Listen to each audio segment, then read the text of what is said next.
에스겔 33장 14절부터 15절까지 말씀을 다 같이 한 목소리로 봉독하시겠습니다. 가령 내가 악인에게 말하기를 너는 죽으리라 하였다 하자 그가 돌이켜 자기의 죄에서 떠나서 정의와 공의로 행하여 저당물을 도로 주며 강탈한 물건을 돌려보내고 생명의 율례를 지켜 행하여 죄악을 범하지 아니하면 그가 반드시 살고 죽지 아니할지라. 아멘. 할렐루야. 오늘도 좋은 날입니다. 오늘 함께 읽은 에스겔 33장 14절부터 15절까지의 말씀을 가지고 사는 길을 택하라, 이와 같은 제목으로 여러분들과 함께 은혜를 나누고자 합니다. 한번 제목을 따라해 보시겠습니다. 사는 길을 택하라. 오늘 감사 큐티 365에는요 다음과 같은 내용이 나옵니다. 빌리 그레엄 목사님이 1954년에 집회를 인도할 때요 어떤 한 부인과 2명의 남자가 그 집회에 참석해 있었다고 합니다. 처음에 2 남자는요 그 빌리 그레엄 목사님의 말씀에 대해서 비방을 하였다고 합니다. 그러나 점차 시간이 지나면서 목사님의 설교를 듣고 은혜를 받고 그 목사님의 설교를 열심히 들었다고 합니다. 그리고 그 2 남자가요 모두 결신기도 시간에 일어나서 회심을 하였고, 또 한 남자는 자신이 훔쳤던 그 옆에 있던 부인의 지갑을 다시 되돌려 주면서 자신이 죄인임을 깨달았다고 고백을 하였다고 합니다.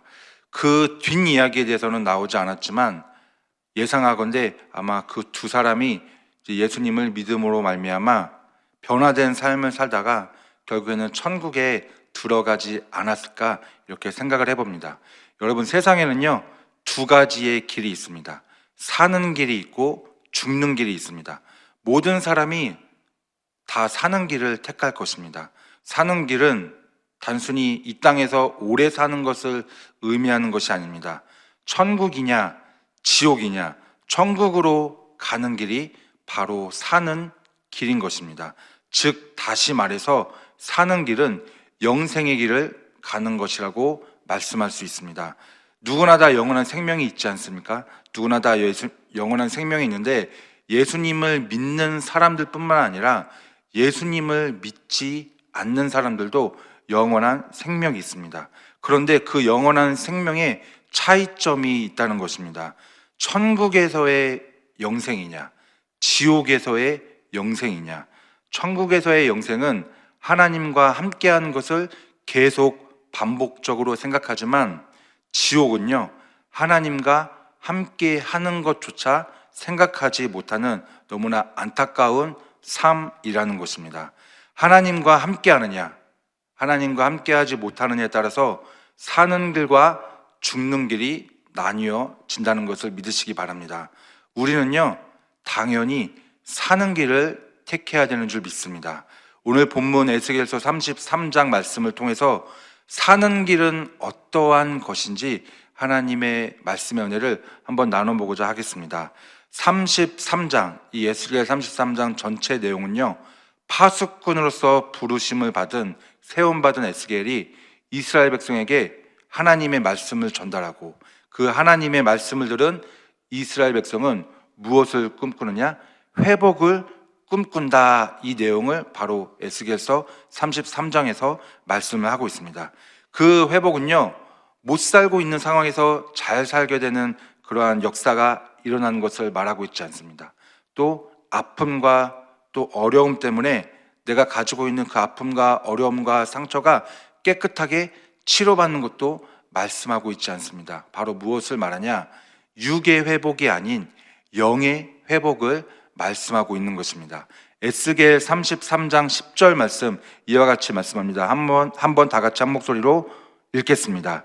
그런즉 인자야, 너는 이스라엘 족속에게 이르기를 너희가 말하여 이르되 우리의 허물과 죄가 이미 우리에게 있어 우리로 그 가운데서 쇠퇴하게 하니 어찌 능히 살리요 하거니와.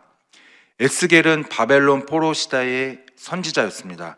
바벨론 포로에 끌려가서 그발 강가에 있던 중에 하나님의 음성을 듣고 또 그 하나님의 말씀을 통해서 그 말씀을 에스겔서로 기록을 하였던 선지자였습니다. 또 에스겔은요, 주전 586년에 예루살렘 이스라엘 땅이 멸망하는 것까지 그 소식을 듣게 되었던 선지자였습니다. 하나님은 에스겔에게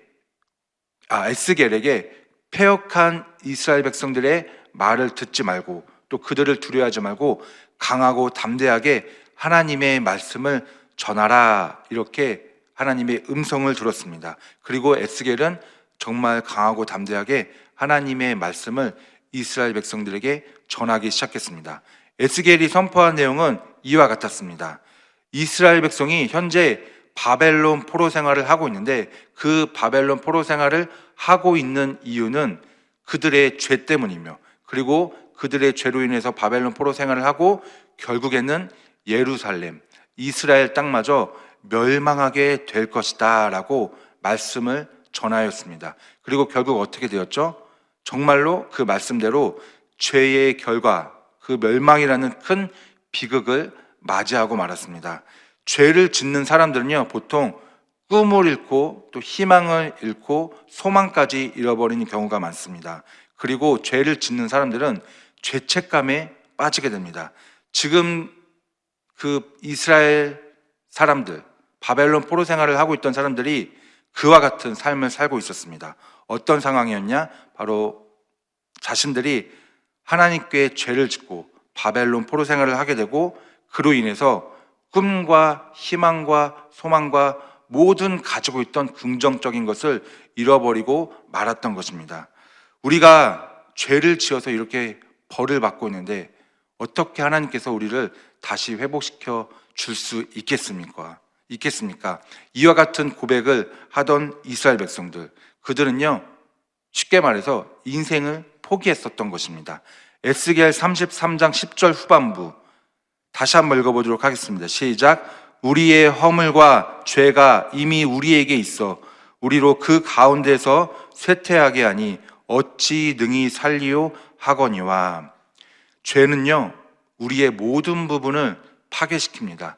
그리고 더 중요한 것은 이 죄는요, 하나님과의 관계를 단절시키는 악한 영향력을 우리에게 끼친다는 것입니다. 하나님은 우리에게 꿈을 주시고 희망을 주시고 소망을 주시는 분이신데 죄는 그 하나님의 모든 긍정적인 면을 차단시키는 영향력을 끼친다는 것입니다. 이스라엘 백성이 고백합니다. 우리는 이미 죄 가운데 있기 때문에 우리에게는 이제 아무것도 남은 것이 없다. 그래서 우리는 이제 모든 미래와 우리의 삶을 포기한다. 그런데 하나님은 에스겔 33장 11절 말씀에서 이와 같이 말씀하고 있습니다. 너는 그들에게 말하라. 주 야훼의 말씀이니라. 나의 삶을 두고 맹세하노니 나는 악인이 죽는 것을 기뻐하지 아니하고 악인이 그의 길에서 돌이켜 떠나 사는 것을 기뻐하노라. 이스라엘 족속아 돌이키고 돌이키라. 너희 악한 길에서 떠나라. 어찌 죽고자 하느냐 하셨다 하라. 죄를 지은 사람들이 많이 있습니다. 우리 또한 죄를 지으며 살아가는데 이 죄를 지으며 살아가는 그 사람들을 보면서 우리는 생각을 하게 되죠. 그런데 우리가 그들을 바라보는 시선과 생각은 하나님이 가지고 있는 시선과 생각과 너무나 다르다는 것입니다. 우리는 죄인들을 볼 때 보통 따가운 시선, 또 뜨거운 시선으로 죄인들을 바라보게 되는데 죄인들을 볼 때 이렇게 생각하는 경우가 많이 있는 것 같습니다. 죄를 지은 만큼 벌을 받아야 된다. 대가를 치러야 한다. 그러한 생각을 가지고 있는데 하나님은 다른 생각을 가지고 있다는 것이죠. 하나님은 악인이 그의 길에서 떠나서 돌아와서 다시 새롭게 사는 것을 기뻐하신다라고 말씀을 하고 있습니다. 돌이키고 돌이키라. 너희 악한 길에서 떠나라. 이렇게 하나님은 말씀을 하고 계신다는 것입니다. 우리가 신앙생활하면서 가장 힘들고 어려운 것이 무엇인지 아십니까?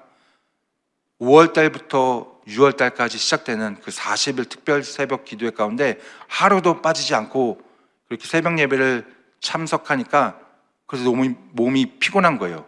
이런 게 우리에게 힘든 것이겠습니까? 아니면 일을 하고 나서 너무나 피곤한데 주일날 가서 새벽부터 밤 늦게까지 계속 봉사하고 헌신하면서 그러한 육체적 피로가 쌓여서 이러한 육체적 피로 때문에 그런 것이 우리에게 힘든 것이 되겠습니까? 아니면 난 정말로 진짜로 가고 싶지 않은데 어쩔 수 없이 사람들의 그 권유 때문에 내가 참석하고 싶지 않았던 그 교회 모임에 참석했던 것, 그러한 것 때문에 우리가 힘들다고 얘기를 할 수 있겠습니까? 교회에서 힘든 것이 무엇입니까? 라고 사람들에게 질문하면요, 많은 사람들이 육체적 피로로 인해서 힘듭니다. 또 많은 사람들이 마음의 근심과 걱정, 하기 싫은데 억지로 해야 하는 것 때문에 마음의 문제가 힘듭니다 라고 이야기를 하는 경우를 볼 수가 있습니다. 그런데 오늘 본문을 통해서 우리가 깨달을 수 있는 것은 신앙생활하면서 가장 힘들고 어려운 것이 무엇이냐고 물어본다면 바로 용서할 수 없는데 용서하는 것이라는 것입니다. 하나님은 이스라엘 백성을 용서하셨습니다. 그리고 예수님은 이와 같이 말씀하십니다. 마태복음 18장 21절에서 22절까지 말씀입니다. 그때에 베드로가 나와 이르되 주여, 형제가 내게 죄를 범하면 몇 번이나 용서하여 주리이까? 7번까지 하오리이까? 예수께서 이르시되 내게 이르노니 7번뿐 아니라 7번을 70번까지라도 할지니라. 하나님은 완전하신 분인 줄 믿습니다. 우리도 하나님처럼 완전한 자가 되어야지만 완전한 자가 될 수는 없습니다. 그러나 우리는 완전하신 분에게 더 가까이 나아가기 위해서 하루하루 노력하며 살아가고 있다는 것입니다. 그런데 그게 절대로 쉬운 일이 아니라는 것입니다. 완전할 수 없는 우리가 완전하신 분에게 가까이 다가간다는 것은요, 내가 깎이고 또 깎이고 내가 낮아지고 또 낮아져야만 가능한 것인 줄 믿습니다. 깎이고 낮아진다는 것 굉장히 어렵습니다. 우리의 본성은 원래 내가 주인된 삶을 살아갑니다. 당장 누군가 마찰이 생겼어요. 누군가 불화가 생겨서 의견이 부딪히게 될 때 상대방의 잘못을 지적하는 경우가 많지 나의 잘못을 바라보고 내가 잘못했다고 인정하는 경우가 극히 드뭅니다. 그래서 결국 상대방과 마찰이 생겼을 때 실랑이를 벌이게 되고 또 관계가 잠시 멀어지게 되는 우리의 모습을 볼 수가 있습니다. 여러분, 그럴 때일수록 우리가 하나님의 마음을 묵상하며 하나님의 마음을 가지시기를 주님의 이름으로 축복합니다. 하나님은 용서하시는 분이십니다. 그 용서하는 마음이 우리에게 반드시 필요한 줄 믿습니다.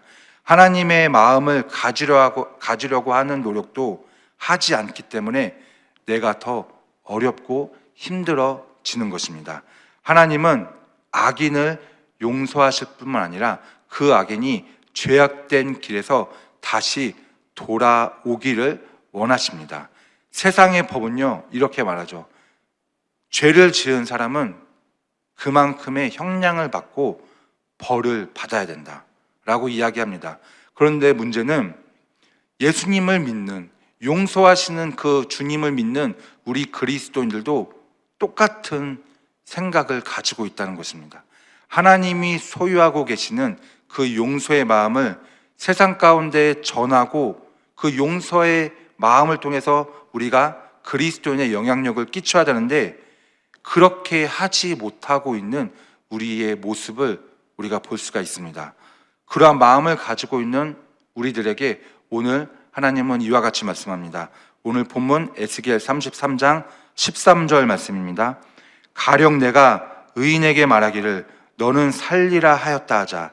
그가 그 공의를 스스로 믿고 죄악을 행하면 그 모든 의로운 행위가 하나도 기억되지 아니하리니 그가 그 지은 죄악으로 말미암아 곧 그 안에서 죽으리라. 성령 체험이라는 말이 있지 않습니까? 성령 체험. 누구나 다 한 번씩은요 이 성령 체험을 해봤을 것입니다. 이 성령 체험을 한 후에요 우리의 믿음이 굉장히 뜨거워집니다. 모든 것이 감사하고 또 모든 것이 기쁩니다. 일하는 것도 기쁘고 공부하는 것도 기쁘고, 특히 교회에서 찬양할 때나 이 말씀을 들을 때 정말 찬양의 가사와 말씀이 살아 움직이는 것 같은 그런 느낌을 받을 때가 있는데, 그때가 바로 성령 체험을 경험했던 때입니다. 또 욕을 먹을 때도 기쁘더라고요, 성령 체험을 하게 되면. 그리고 난 구원받았다, 난 이제 정말 천국 백성이다, 이와 같은 믿음의 확신과 함께 기쁨이 넘쳐나는 것이 바로 성령 체험을 한 사람들의 모습입니다. 그러다가 점차 시간이 지나고 신앙생활을 하다 보면요 그 성령 체험이요 잠깐 식어지는 경우가 있습니다. 우리의 과거를 돌아보면 한 번씩 경험해 보셨을 그 과거에는 성령 체험으로 인해서 믿음이 뜨거웠고 또 물불 안 가리고 열심히 하나님께 나아갔던 모습을 우리가 떠올릴 수가 있습니다. 과거에는 그 성령 체험으로 인해서 우리가 정말 뜨겁게 신앙생활을 했지만 지금은 어떻습니까? 물론 지금도 뜨겁게 신앙생활을 하시는 분들도 계시겠지만, 그때 예전에 내가 성령 체험을 했었을 때처럼 뜨겁게 하나님께 나아가지 못하는 분들도 계실 것입니다. 그런데 과거에 정말 열심히 신앙생활을 하고 또 중요한 직분도 맡았던 분들이 지금도 과거의 모습에 연연한 채 공의를 믿고 죄악을 행한다면 과거의 모든 의로웠던 행위들이 기억되지 않는다고 오늘 성경에서 말씀하고 있습니다. 그럼 에스겔 33장 13절 말씀 가운데 공의를 믿고 죄악을 행한다, 이 말씀을 우리가 한 번 더 묵상해 보았으면 좋겠는데요, 공의는 쉽게 말해서 하나님 기준에서의 공평함, 공정함을 이야기합니다. 공의를 믿는다는 것은요, 하나님은 자비한 사람들에게는 자비하심을, 그리고 완전한 사람에게는 완전하심을, 깨끗한 사람에게는 깨끗하심을, 또 사악한 사람에게는 거스름을 보이신다는 것을 믿고 하나님 앞에서 완전한 삶을 살아가는 것을 의미합니다. 성경의 인물 중에서요 이 공의를 믿으며 공의를 행한 인물이 한 명 있는데요, 누구입니까? 바로 다윗이라는 인물입니다. 예레미야 23장 55절 말씀입니다. 야훼의 말씀이니라, 보라 때가 이르리니 내가 다윗에게 한 의로운 가지를 일으킬 것이라. 그가 왕이 되어 지혜롭게 다스리며 세상에서 정의와 공의를 행할 것이며. 다윗은 공의를 행하면서 이스라엘 백성들을 다스렸습니다. 하나님 마음에 합한 왕이었다라고 성경에서도 말씀하고 있는데요, 다윗이 어디를 가든지 또 어떤 나라와 전쟁을 하든지 하나님은 다윗이 공의를 행했기 때문에 무조건 승리할 수 있도록 도와주셨다는 것입니다. 그런데 다윗은요 공의를 믿었지만 죄악을 행했습니다. 어떠한 죄를 행했냐? 바로 다윗의 소중한 부하였던, 신하였던 우리야, 그 우리야의 아내인 밧세바를 범하게 되는 죄를 지었습니다. 여러분, 죄악을 행하면, 죄를 짓게 되면 어떻게 되는 것입니까? 에스겔 33장 13절 후반부 말씀입니다. 그가 그 공의를 스스로 믿고 죄악을 행하면 그 모든 의로운 행위가 하나도 기억되지 아니하리니 그가 그 지은 죄악으로 말미암아 곧 그 안에서 죽으리라. 실제로요 다윗이 밧세바를 통해서 얻은 아기가 있었는데, 그 아이가 있었는데 죽고 말았습니다. 그리고 그 아이가 죽기 전에 그 아이를 살려달라고 하나님께 기도를 했던 다윗의 모습을 볼 수가 있는데요, 사무엘하 12장 16절 말씀입니다. 다윗이 그 아이를 위하여 하나님께 간구하되 다윗이 금식하고 안에 들어가서 밤새도록 땅에 엎드렸으니. 엎드리면서 기도했던 다윗이었지만요 아이는 결국 죽고 말았습니다. 그런데 다윗은요 그 아이의 죽음을 통해서 하나님의 공의를 깨달았고 또 하나님께 더 가까이 나아간 그 믿음을 가지게 되었다는 것입니다. 하나님을 원망하지 않았습니다. 하나님께 오히려 더 겸손함으로 엎드린 다윗의 모습을 우리가 볼 수 있는 것입니다. 자신의 죄를 보았고 자신의 연약함을 볼 수 있었던 그 영적인 눈이 다윗에게 띄어졌다는 것입니다. 여러분, 우리도 뜻하지 않은 아픔과 상처를 만날 때가 있습니다.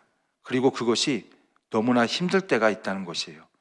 그것이 어떤 질병이든 간에, 또 사람들과의 어떤 관계의 문제이든 간에, 또 어떤 금전적인 문제이든 간에 우리는 그 문제를 통해서 하나님 앞에 더 엎드려야 되는 줄 믿습니다. 그리고 오늘 본문 말씀처럼 하나님 우리에게 이렇게 말씀하십니다. 에스겔 33장 14절에서 15절까지 말씀을요, 다 같이 다시 한번 읽어보도록 하겠습니다. 시작. 가령 내가 악인에게 말하기를 너는 죽으리라 하였다 하자 그가 돌이켜 자기의 죄에서 떠나서 정의와 공의로 행하여 저당물을 도로 주며 강탈한 물건을 돌려보내고 생명의 율례를 지켜 행하여 죄악을 범하지 아니하면 그가 반드시 살고 죽지 아니할지라. 여러분, 누구나 의인처럼 바른 삶을 살다가도 죄를 지은 후에는요, 하나님께로부터 죄인이라는 칭함을 받게 됩니다. 그리고 그 죄로 인해서 공의의 하나님의 심판을 받을 때도 있습니다. 그런데 그 하나님의 심판은요, 우리에게 아픔과 어려움으로 다가갈 수 있지만 바로 축복이라는 것을 믿어야 되는 줄 믿습니다. 왜냐하면 잠시 동안의 그 아픔이 있겠지만 그로 인해서 하나님은 우리를 믿음의 성숙한 사람으로 빚어가시기 때문입니다. 오늘 본문 에스겔 33장 14절 15절 후반부 말씀입니다. 그가 돌이켜 자기의 죄에서 떠나서 정의와 공의로 행하여 저당물을 도로 주며 강탈한 물건을 돌려보내고 생명의 율례를 지켜 행하여 죄악을 범하지 아니하면 그가 반드시 살고 죽지 아니할지라. 마지막 부분에 이와 같이 말씀합니다. 그가 반드시 살고 죽지 아니할지라. 자신의 죄에서 돌이켜 그 죄에서 떠나는 사람은 죽지 않고 살게 되는 복이 임하는 줄 믿습니다. 이 산다는 것이 무엇입니까? 산다는 것은요, 하나님과 관계가 더욱더 가까워지는 것을 의미합니다. 바로 회복을 의미하는 것입니다. 하나님과 관계가 다시 가까워지기 위해서 이 공의로우신 하나님은 죄로 인한 고난을 우리에게 허락하시지만 고난을 통해 엎드러지는 우리의 모습과 믿음을 통해서 하나님이 예배해 놓으신 놀라운 복을 허락하여 주시는 줄 믿습니다. 만약 다윗에게 징계가 없었더라면 다윗이 자신의 모습을 성찰할 수 있겠습니까?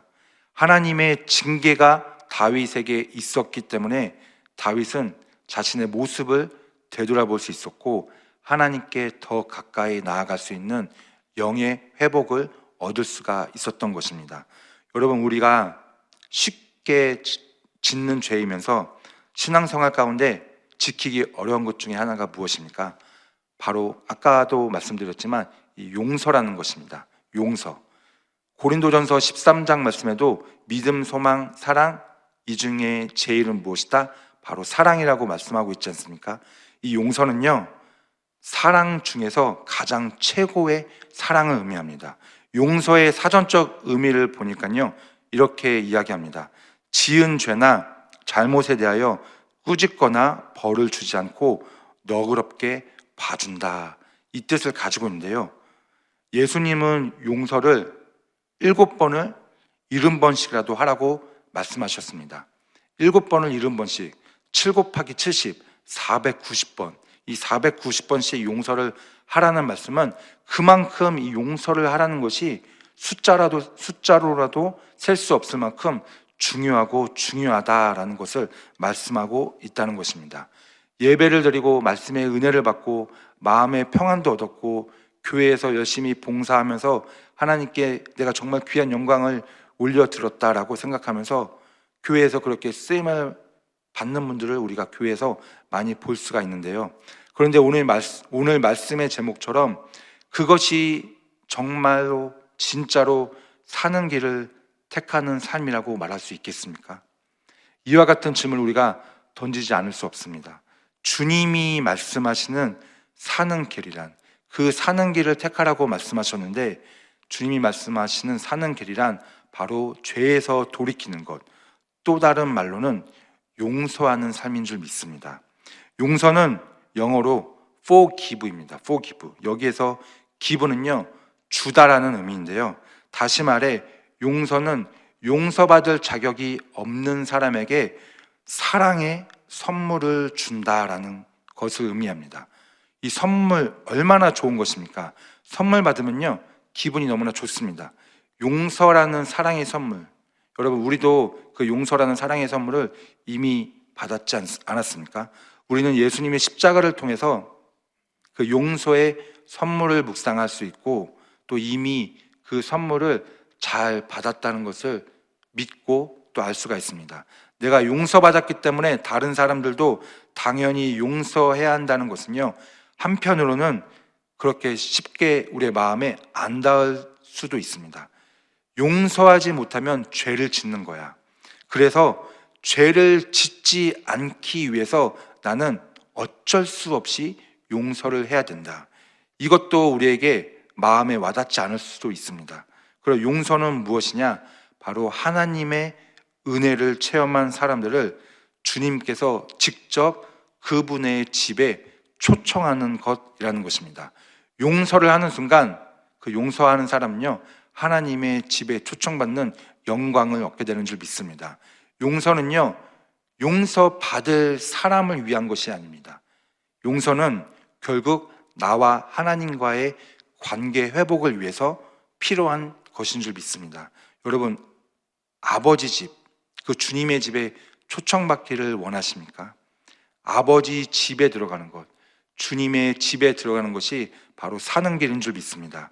아버지 집에 들어가지 못한다면 그것은 사는 길과 반대인 죽는 길을 택하는 것입니다.